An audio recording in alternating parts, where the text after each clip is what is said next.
All right, guys. Now let's go ahead and go through my top 9 predictions. In full transparency, I just got done watching Nick Trigili's. Oh man, I need to stop butchering his name. Sorry, Nick. I know you might be watching. I'm sorry, but he had some interesting predictions for his top 7. I think he did top 7 or top 6. Really interesting predictions. Go check out his video. I'll link it in the descriptions for you, just so we remember. But I want to start off with my top 9. Now, I'm going to say that the top not 6 through 9 could really jumble up a lot. So there's going to be a lot of room for improvements. And also, in all fairness, there's going to be some room for regression. I think there's a lot of interesting names in this lineup that are going to surprise some people. We're going to talk about a few. We've already talked about a few in previous videos, but I really am excited about some of these physiques coming into the show. So let's go ahead and get into it. So in number 9, I didn't want to put him so low, but it's just such a deep lineup. And I know he has some issues comparing against some of the physiques, at least recently in some of his shows, is Joe Seaman. And for Joe Seaman, the last time we saw him was at the 2021 Arnold Classic UK. Where he did not place where I thought he could have. He had the thick, dense muscle, the fullness, but it didn't turn out in his favor. So hopefully we get to see a more dialed in package from him. And something that I think we need to talk about here is the conditioning game. Another Nick Trigili video, he talked about the judging criteria and how people are confused about that sort of thing. And the fans don't even know what the judging criteria is. I feel like that's going to play a massive part in this upcoming show at this Legion Sport Festival. It's a Reno, Nevada show, so I don't know if that's going to affect who's going to be on that judging panel, but are we going to be looking for someone with a little bit more fullness, somebody a little bit bigger and bubbly, maybe like a Shaun Clarida or a Regan Grimes, to full bubbly physiques? Or we're going to look for someone a little bit more tapered in, streamlined, better conditioning, better lines. Again, a Shaun Clarida, because he has amazing conditioning, but someone like Antonio Burton or Sergio Oliva Jr., or even Cedric McMillan.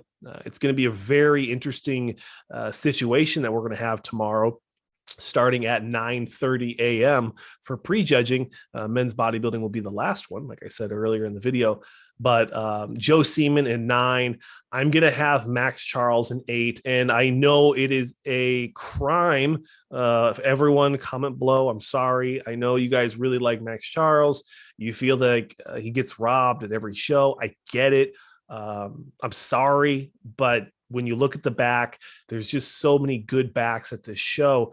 I just think that once Max Charles turns around from the back, it's going to be lights out for him for that first call out. And it's no disrespect to Max Charles. He has an amazing physique. He's very sharp, very streamlined in the front. But after recent news of him switching coaches and him doing his own diet, I'm very worried about what we're going to expect from him, because when you don't have that second pair of eyes to get that second look, your physique can really go crazy. Your mind can play tricks on you. And Max Charles has done a lot of shows this year. Although we are technically in the 2022 competitive calendar, the season, he did a lot of shows in 2021, and we're technically still in 2021. So he's done a lot of shows, guys, and I don't know how sharp and how fresh he's going to look, especially since the back has consistently looked kind of off this year. So I have Max Charles in 8, and it is what it is, guys.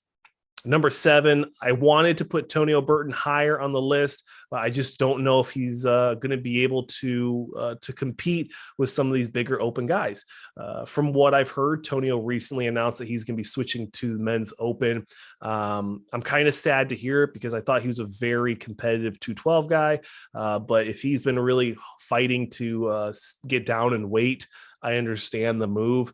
If you don't know, I actually have an interview with Tonio on the channel. Check it out. It was a really good conversation a few weeks after him winning the 212 Indy Pro this year, the 2021 Indy Pro.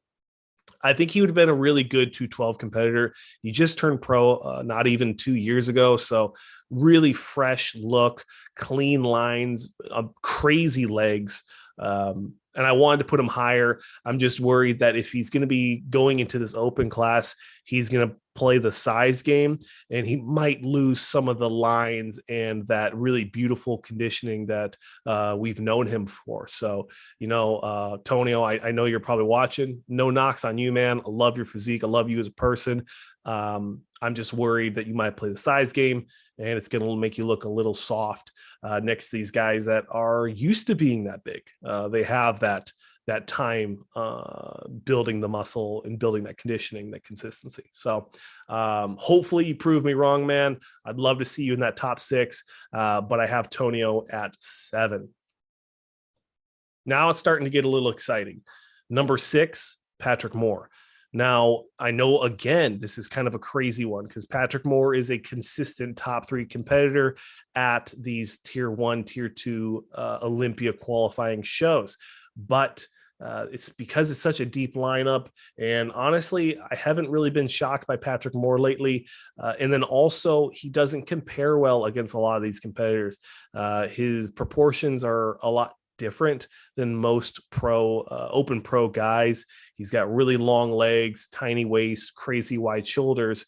The proportions kind of throw him off. The judges might not see it, or the judges might favorite it, and he ends up in that top 3. Very hard to say, but I'm going to go for the first look and consider Patrick Moore probably going to get overlooked. Wasn't really wowed with his Olympia showing in 2021. Then ever since 2019, I feel like it's kind of been a steady decline in his excitement. He was working with Phil Heath for a couple of years with that whole like new blood thing, and maybe my algorithm isn't promoting Patrick Moore as much as it might for you watching right now, but I haven't seen a lot of hype for Patrick. Wasn't crazy impressed with the Olympia. No disrespect, Patrick. Obviously, best in the best of the world, top 16 of the world. So, but that's where I have him. I got Patrick at 6. And obviously, let me know, guys, down below how you feel about the predictions. Let me know your predictions. I'd love to know your top 6, and then I can kind of look at that and debate on if my predictions are on or if they're really, really off. Number 5, I'm really hoping to see an improved package from Texas with Martin. I was really happy to see him come in and really crush that Texas pro, first call out for his pro debut. He was playing the size game. I'm hoping he's going to play the conditioning for this game and just really bring a nice dialed in sharp package, show us what he can do in the men's open class, and then take the time off to put on the size.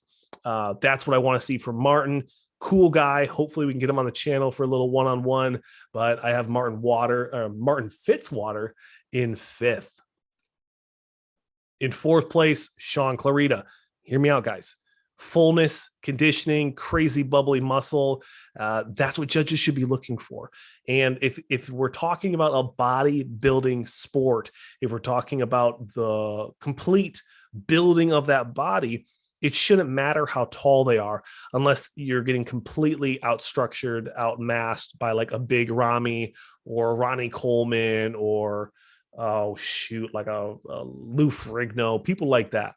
But in this lineup, we have some tall guys, but we don't have any like crazy Brandon Currys or big Ramis or Nick Walkers in this show. So I think Shaun Clarida actually has a really good chance of surprising some people. As I've seen in the comment sections, Shaun, the giant killer, is going to hurt some feelings this weekend. And I really do hope he does. He has a beautiful physique, a beautiful frame. He's put on a absurd amount of muscle on that compact frame. No disrespect for the short guys out there. I'm 6'2", so I guess I get to say that. But I got Shaun in 4th. Let me know how you guys feel about that prediction. All right, now it gets to the juicy stuff. Regan Grimes in 3rd. I've had my opinions of Regan Grimes before. Nothing crazy. I just haven't been impressed ever since he stepped away from Oxygen a couple years ago.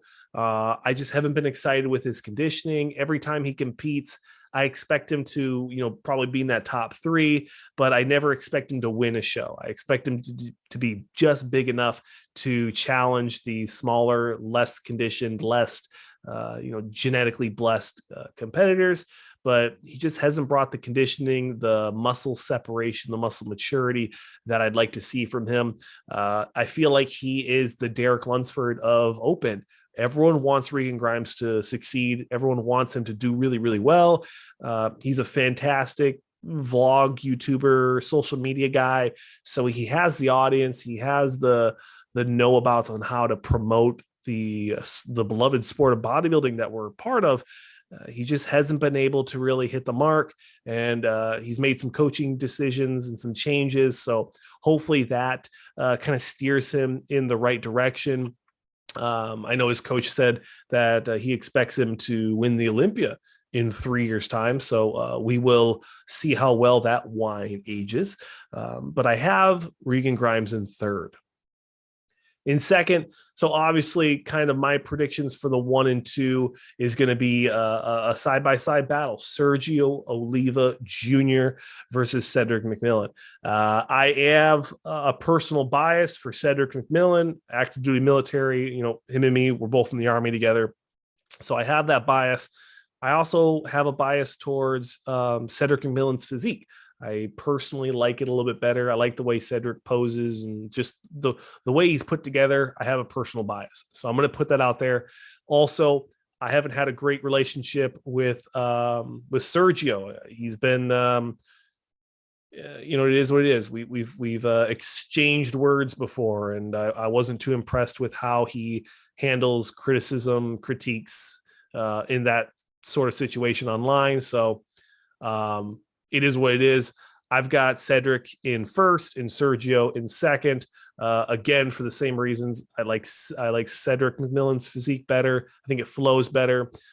There might be a little bit of like a personal bias against Sergio Oliva Jr., but overall, his physique is very impressive. I think it has what it takes to win this show. I think his physique has what it takes to win the Mr. Olympia someday. Is just putting it together with the right structure, the right physique, muscle insertions, fullness, conditioning, all that jazz. But guys, as we conclude this video, let me know how you feel about this prediction video. Let me know if I missed anyone on the scorecard. I do apologize if I did, but that'll do it for another episode of the Bodybuilding News Network. Stay tuned for another video. We're going to talk about the Olympia and some competitors that didn't really get a lot of talking about, but we're going to do some highlights there. So stay tuned for that, guys. My name's Saunch. Thanks for watching. I'll see you in the next one.